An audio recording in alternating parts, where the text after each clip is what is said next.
Pour conclure les conférenciers et mettre la table pour que le ministre Jean-François Lisée, qui a pris des notes, je le regardais, il travaille, il gagne sa paye. Quand il va dans des congrès ou dans des colloques ou dans des forums stratégiques, là, c'est pour travailler. Alors, j'apprécie beaucoup, M. Lisée. Je vous cède la parole pour venir peut-être nous projeter, vous aussi, vers l'avant et le futur de nos industries créatives du Montréal créatif. Jean-François Lisée.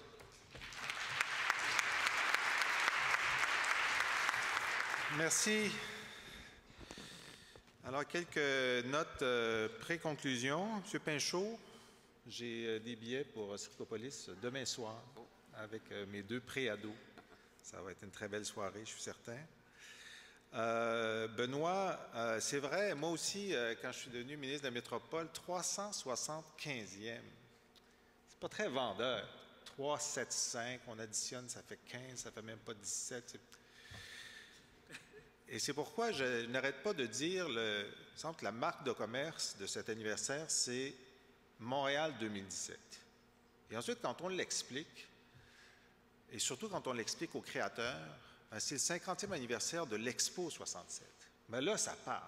Ça parle modernité, ça parle design, ça parle créativité, ça parle dépassement, ça parle international. Des gens diront, oui, c'est Maisonneuve et Jeanne-Mance. Des gens diront, 150e anniversaire de la Confédération. Des gens diront 50e anniversaire de la création du mouvement Souveraineté Association. Ils diront ce qu'ils voudront. Okay? Mais nous, on dit Montréal 2017. Et parmi tous les anniversaires, c'est celui de l'Expo qui, pour moi, parle le plus. Il y a 2 choses, entre autres, qui ont été dites et que je retiens. Yanis Mala a dit, entre autres choses brillantes, les échecs sont source de grandes vérités à condition qu'ils ne soient pas tus. Et ça, c'est fameux.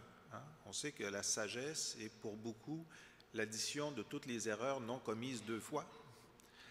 Encore faut-il les avoir regardées en face.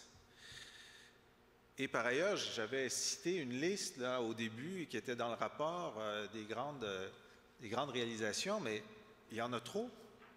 Et puis on aurait pu ajouter, et on aurait dû ajouter, au cours des 3 dernières années, une compagnie montréalaise a allumé Madonna et la Sagrada Familia. C'est quand même extraordinaire. C'est quand même extraordinaire. Alors, sur le son aussi, on sait que Montréal a réussi à percer, passer de l'underground au middle ground, à l'upper ground,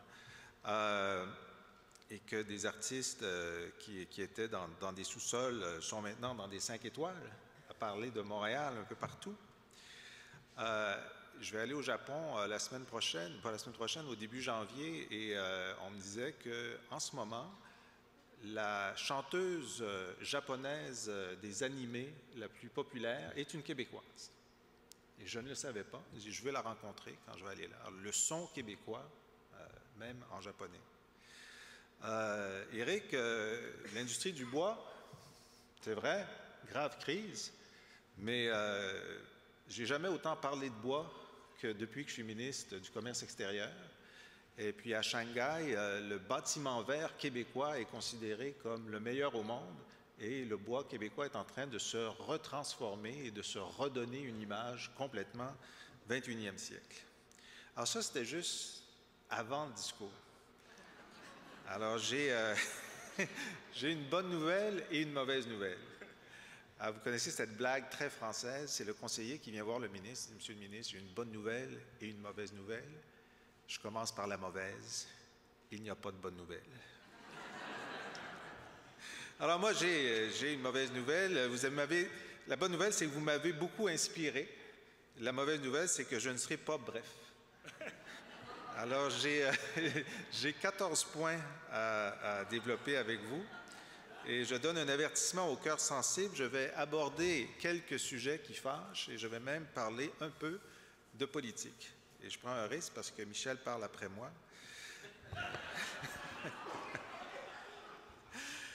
Alors, 14 points. Premier point. Ceux d'entre vous qui ont lu le best-seller de l'automne, La politique économique, priorité emploi, on peut voir... Ça, c'était pas une blague. Je ne sais pas pourquoi... On peut voir que les industries créatives sont parmi les industries à soutenir en priorité. Donc, ce message est déjà intégré dans l'action gouvernementale. Deuxième point, Québec innove est une des mesures inscrites dans cette politique dont le déploiement est prévu à partir du 1er avril prochain. Il s'agira d'une plateforme web permettant le partage et la diffusion d'informations pour faciliter l'accès au réseau d'innovation ouvert et collaboratif. Troisième point, dans cette politique économie priorité emploi, l'aide au brevet est insérée pour la première fois pour accompagner des moyennes entreprises, des petites et des moyennes entreprises à avoir l'accès au brevet et ensuite à défendre le brevet contre les copieurs internationaux. Ça, c'est une industrie en soi. Quatrième point, dans cette politique, nous avons bonifié les crédits d'impôt à l'innovation pour les entreprises pour faire en sorte, dans l'ensemble de vos secteurs et d'autres, de rendre plus abordable l'achat d'outils de production plus performants, plus à jour et également la formation continue de vos personnels.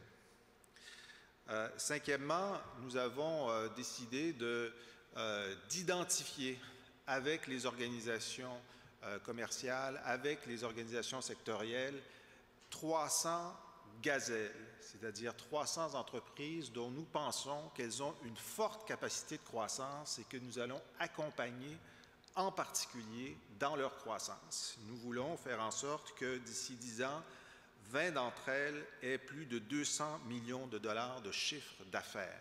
Donc, ce sont des entreprises québécoises, le développement endogène que nous voulons faciliter. Des gens diront, ça n'appartient pas au gouvernement de choisir des vainqueurs.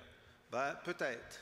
Mais si des vainqueurs potentiels apparaissent, et nous souhaitons qu'il y ait plus de 300 candidates au titre de gazelle qui nous disent, nous, on a un fort potentiel de croissance. Ça va créer une émulation, et nous, on va dire, bon, on va essayer d'en aider 300, et s'il y en a plus que 300, ben, on sera au rendez-vous pour voir ce qu'on peut faire. Sixième point, réinvestissement dans les universités. Nous sommes à cette étape du réinvestissement dans les universités après un moment difficile, et pas seulement les universités, les écoles affiliées, des institutions comme l'École des arts numériques, de l'animation et du design, le Consortium Innovation numérique du Québec, la Société des arts technologiques, dont on a entendu parler tout à l'heure. Septième point, le rapport l'a dit, on le sait depuis la Cité du multimédia, on le sait depuis qu'on a lu Jane Jacobs, même dans les années 60 et 70, les lieux de création sont essentiels pour créer l'environnement créatif. La création, la proximité, il faut aménager, soutenir ces endroits où se crée une alchimie créatrice. Les ateliers d'artistes, par exemple, que nous avons annoncés plus tôt cette année avec Mme Marois, Pied Carré, soutenir 2 édifices où le coût des logements ne va pas subir ce genre de cercle vicieux qu'on a vu à Soho, par exemple. Alors, les artistes envahissent Soho. Ça coûte pas cher, Soho. Soho devient à la mode. Les boutiques s'en viennent, les condos s'en viennent. C'est trop cher pour les artistes, ils s'en vont. Alors nous, on sait que le Myland, en ce moment, est l'endroit en Amérique du Nord où il y a le plus de créateurs au mètre carré. Alors on veut les garder là. Et on a réussi à convaincre Allied Properties, une compagnie canadienne très présente à Toronto et ailleurs, de dire, bien vous, Allied Properties, ces 2 immeubles-là que vous possédez, vous allez garantir pendant 30 ans des logements abordables aux ateliers d'artistes, parce que vous faites le pari qu'autour, les autres immeubles que vous possédez vont prendre de la valeur pour les boutiques puis pour les condos, et vous allez vous refaire. Est-ce qu'ils sont certains de ça? Non. Ils ne sont pas certains. Ils font un pari d'affaires. Ils ont géré leur risque sur le fait que les ateliers d'artistes allaient être là. Et on travaille avec eux et avec d'autres à d'autres endroits comme ceux-là. Par exemple, un projet pour les entreprises de technologie de la santé près du nouveau campus Outremont. Alors, et ils nous ont dit, les gens d'Allied, c'est le seul endroit où on fait ça. On ne l'a pas fait à Toronto, on le fait ici. il y a quelque chose dans l'air ici, il y a quelque chose dans l'eau ici qui fait que même des entreprises canadiennes anglaises sont prêtes à prendre un risque, le risque montréalais, le beau risque montréalais sur la créativité. 8e point, favoriser la circulation de l'information. On est ici aujourd'hui pour faire ça, avec la Chambre de commerce, avec le forum stratégique qu'on a fait sur les grappes l'an dernier. Les grappes, évidemment, on les redynamise. Il y a 2 candidates supplémentaires pour passer de 8 à 10 grappes. Ce n'est pas une recette magique. Les grappes ne fonctionnent que s'il y a l'engagement des membres de la grappe. Il y a des grappes qui fonctionnent magnifiquement, il y en a d'autres qui sont un peu à la traîne, mais il y a ce genre de volonté, cette reconnaissance sur la durée que les grappes sont un des instruments de l'amélioration de la créativité, de la technologie, de la formation. Et nous sommes heureux de voir que, longtemps après leur création par Gérald Tremblay, qu'il avait importé de Porter à Harvard, ce modèle pour Montréal et pour le Québec, il fonctionne et il s'étend. Stéphane Bédard, qui est président du Conseil du Trésor, s'est engagé dans le logiciel libre. Et à travers les années, la portion de l'économie québécoise qui sera sur le logiciel libre va croître très rapidement. Et ça fait partie de rendre le Québec un des endroits exemplaires au monde sur l'open source. C2MTL, entre autres initiatives, est un grand lieu de cette circulation de l'information entre nous et avec le reste du monde.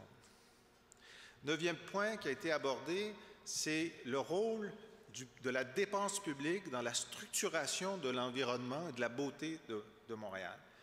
Alors, tout à fait, la place des Jardins, quand ça a été fait, c'était révolutionnaire. Et d'ailleurs, cette rue, vous savez, la rue qui passe dans le milieu, c'est pour ça que c'est jamais fermé, c'est une rue de Montréal qui passe dans ce qui est maintenant la place des Jardins. Bien, une des tours est occupée par les fonctionnaires du ministère du Revenu. Et au moment de la création de la place, c'était important que cette tour soit occupée par des fonctionnaires québécois. Ça faisait partie du montage pour réaliser la place des Jardins. Bien, maintenant, la place n'a plus besoin des fonctionnaires du Revenu. En fait, elle aimerait mieux louer à quelqu'un d'autre. Et donc, on déplace ces fonctionnaires vers l'îlot voyageur, qui a bien besoin d'avoir des nouveaux locataires. Alors déjà, la portion nord, l'îlot voyageur, avec le groupe Aquilini, va commencer à construire l'an prochain 700 unités de logement et donc va revivre. Et sur la portion vers la place Émilie-Gamelin, donc voisin de Batman et de Warner Brothers, il y aura cette tour avec les fonctionnaires du Revenu. Et avec ce déplacement, on économise des sous.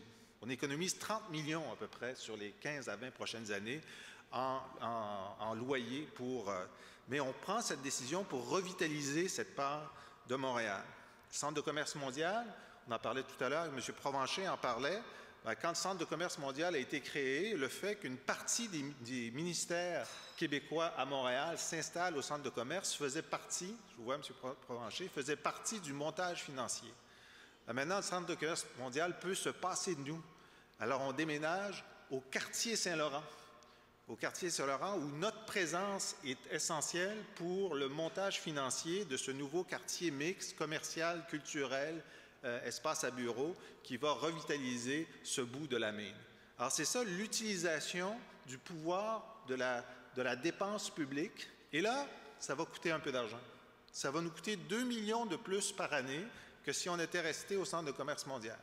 L'argent qu'on a économisé à l'îlot voyageur, on va le dépenser là. Mais dans les 2 cas, on aide Montréal à se régénérer dans son tissu urbain. Alors, le campus Outremont, le quartier de l'innovation et l'avenir du Royal Vic sur le Mont-Royal. Un dossier, quand on est arrivé, évidemment, le gouvernement précédent ne pouvait pas prévoir que le Royal Vic allait être vide. Hein? Ça n'avait pas traversé l'esprit pendant 9 ans. Alors, on est arrivé, puis on dit, qu'est-ce qui va se passer avec le Royal Vic? Il n'y avait rien dans les cartons. Rien n'avait été fait pour le Royal Vic et l'Hôtel-Dieu. Et donc, on a commencé à se rendre compte que même ça serait vide bientôt. Il y aurait des dépenses juste pour chauffer les édifices vides à compter de l'an prochain et de l'année suivante. Et donc, on a créé un comité interministériel entre nous pour savoir ce qui allait se passer avec ces énormes équipements. Et on a créé un comité de sages avec Claude Corbeau, Carmen Charlebois et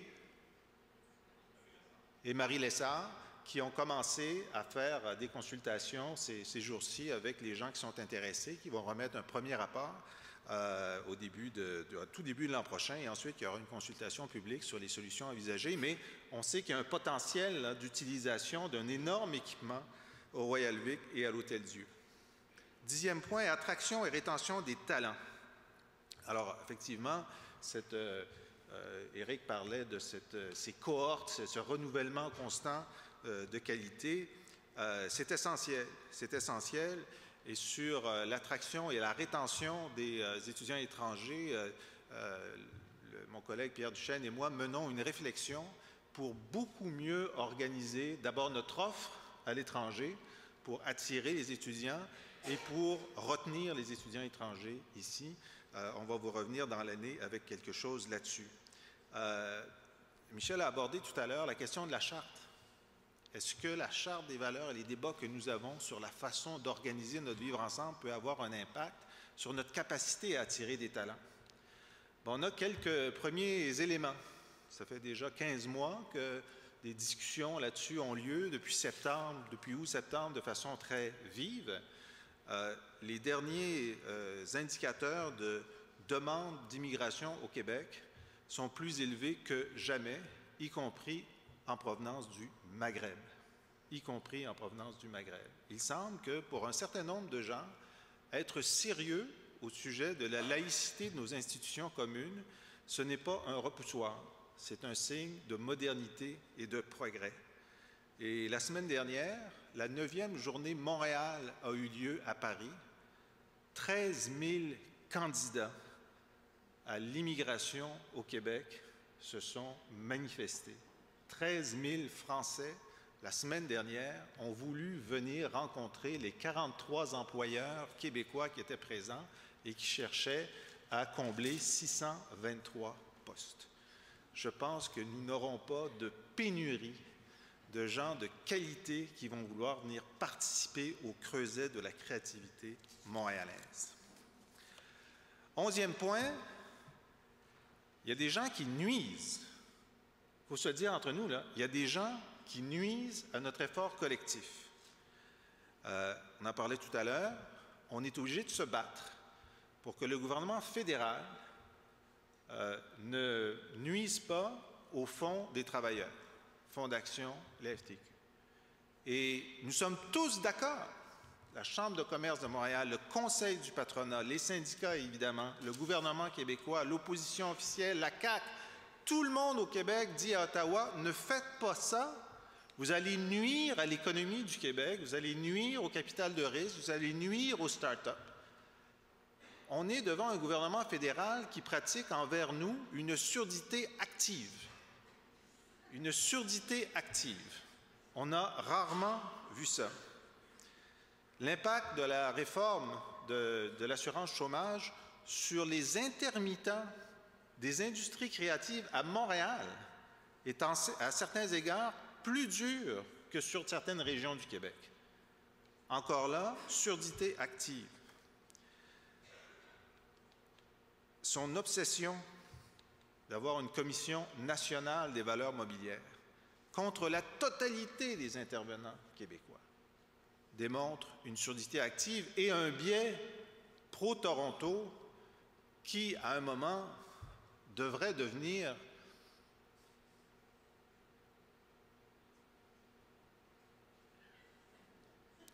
suggérez-moi des mots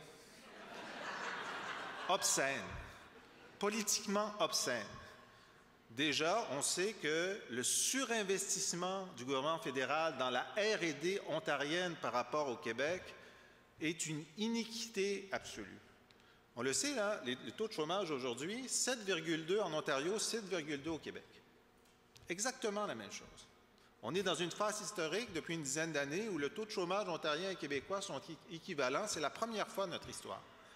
Mais on le sait très bien, si plutôt que nous envoyer plus d'argent qu'ailleurs pour la péréquation, on nous envoyait simplement notre part des investissements fédéraux, le taux de chômage québécois baisserait en une journée d'1%. Baisserait en une journée d'1%. dans l'industrie du bois, Éric. Le gouvernement fédéral a très bien vu que dans la crise, il y avait un grave problème avec le secteur de l'automobile et a sorti des milliards de dollars.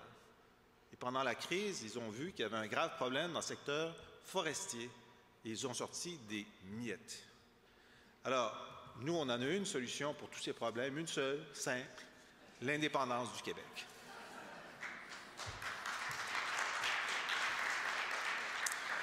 Douzième point, il y en a 14. On avance. On avance. La langue. On a parlé de la langue.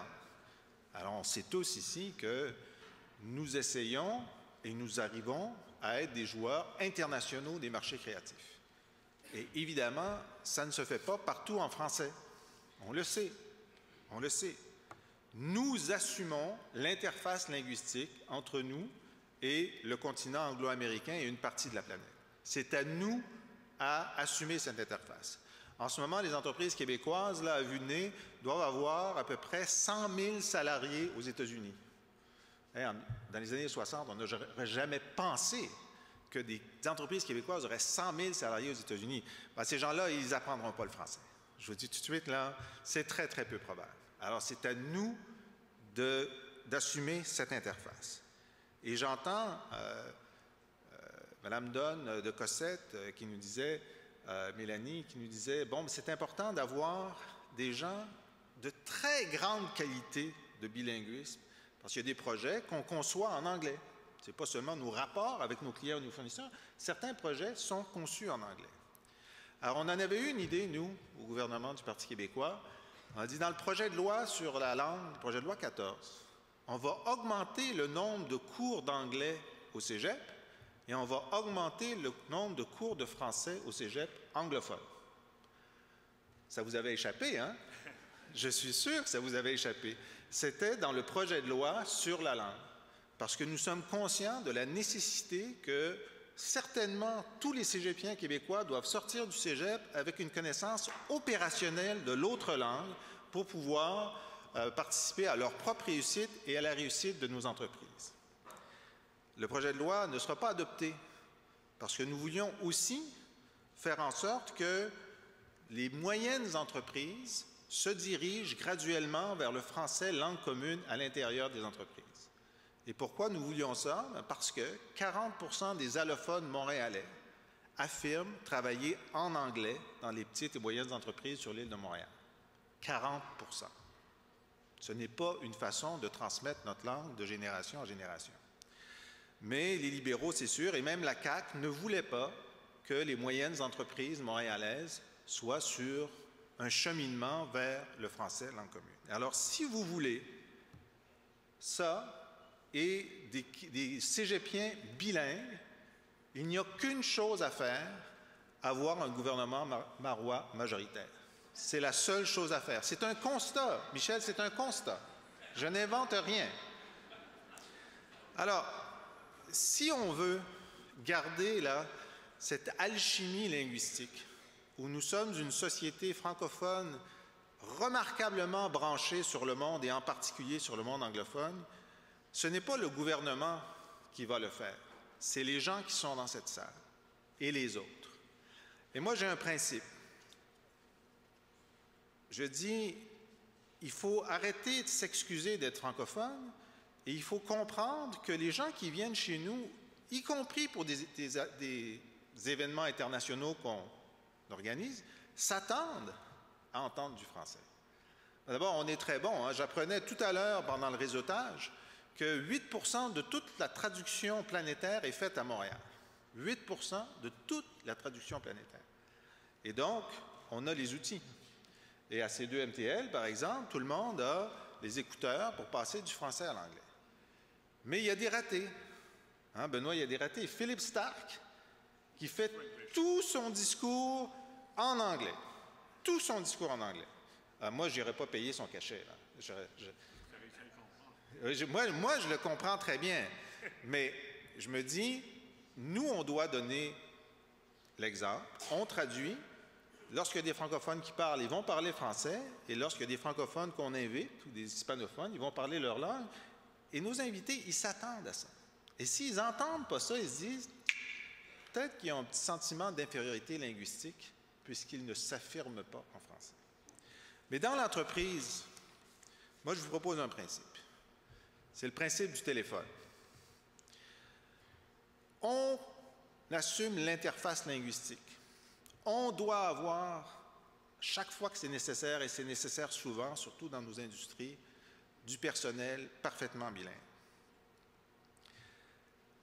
Lorsque on parle à nos fournisseurs, à nos clients, on parle en anglais impeccable.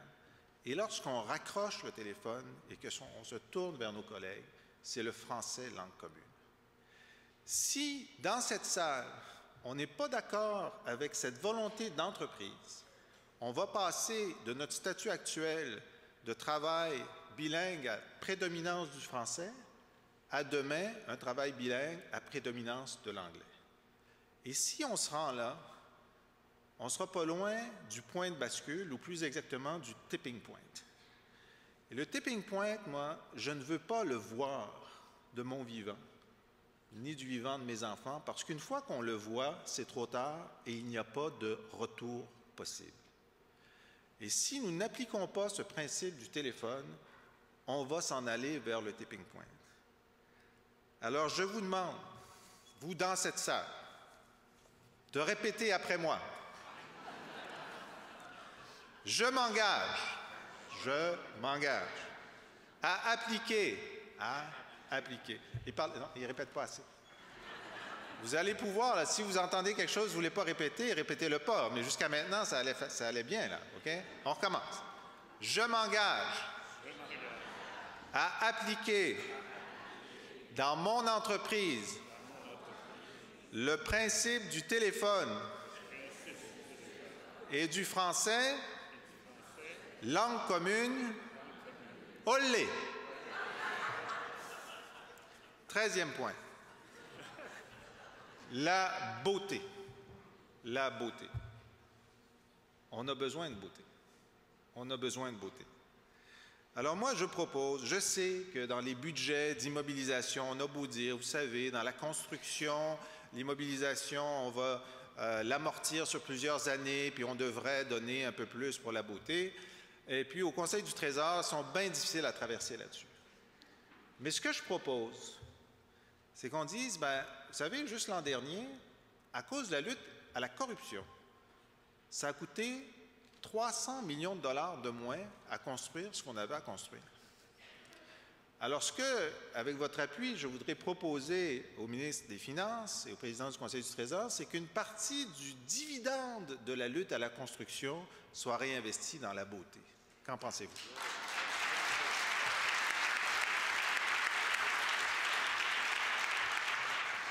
Quatorzième et dernier point, enfin. Vous savez, on a annoncé que nous serions en déficit pour l'année en cours de 2,5 milliards. Ce sont 2,5 milliards qui sont totalement attribuables à la baisse de nos revenus, nullement attribuables à l'augmentation de nos dépenses ou aux annonces que nous avons faites pour la politique priorité emploi, des choses dont je vous ai parlé. Mais ce que ça signifie, c'est que le prochain budget de Nicolas Marceau, il est déjà pas mal écrit. Parce que ce qu'on a annoncé, ce sont des dépenses qui seront prévues dans le budget de l'an prochain. Mais ce n'est pas terminé. Parce que moi, j'ai dit à Nicolas, je n'arrête pas de lui dire, tu sais, d'ici 2017, il y a une fenêtre Montréal qu'il faut ouvrir pour accompagner Montréal vers la réussite. Et donc, la réflexion prébudgétaire 2014 est commencée et il y aura quelques années ensuite. Et ensemble, il faudra avoir beaucoup d'imagination pour dire quelles sont les meilleures mesures fiscales, budgétaires, d'investissement avec le plus fort effet de levier. Puis quand on dit ça, le plus fort effet de levier, ça veut dire qu'on n'a pas beaucoup de sous puis qu'on veut le faire travailler chaque dollar au maximum. Alors, il y a des idées. Il y a des idées sur les crédits d'impôt aux créateurs qu'on fait venir de l'étranger. Bernard Landry, déjà, avait, pour les domaines de la science et de la technologie, permis un crédit d'impôt de 100 % pendant 10 ans sur l'impôt personnel québécois. Évidemment, si on était indépendant, on pourrait le faire sur l'impôt fédéral. ça sera un peu plus tard. Mais en tout cas, donc, ce n'est pas une idée qui est étrangère à l'univers mental des ministres des Finances du Québec. Donc, ça, on va pouvoir discuter de ça. L'aide aux entreprises endogènes. Bon, on a annoncé de l'aide à Warner, de l'aide à Ubisoft, on a fait venir Technicolor, Aerolia, etc. Mais on sait qu'il y a des tas d'indépendants dans l'industrie créative qui sont nos endogènes, qui sont nos gazelles de demain. Et il faut trouver des façons d'améliorer notre dispositif fiscal pour épauler nos entreprises à nous. Je vais finir avec la marque de Montréal. Jean-François Bouchard nous a parlé en début de matinée de l'euro-américanité de Montréal. C'est beau, l'euro-américanité de Montréal, mais en même temps, ça peut pas être notre marque, parce que ça nous définit par l'étranger. Il faut se définir par nous-mêmes de façon endogène.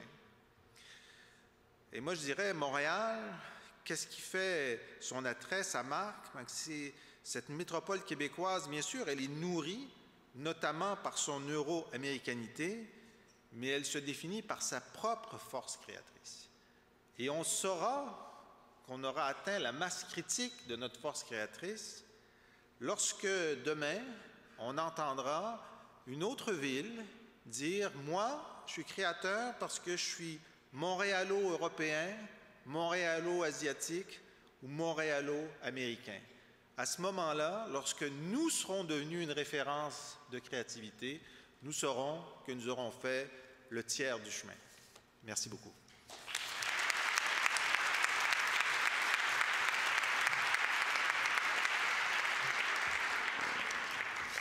Monsieur le ministre, merci.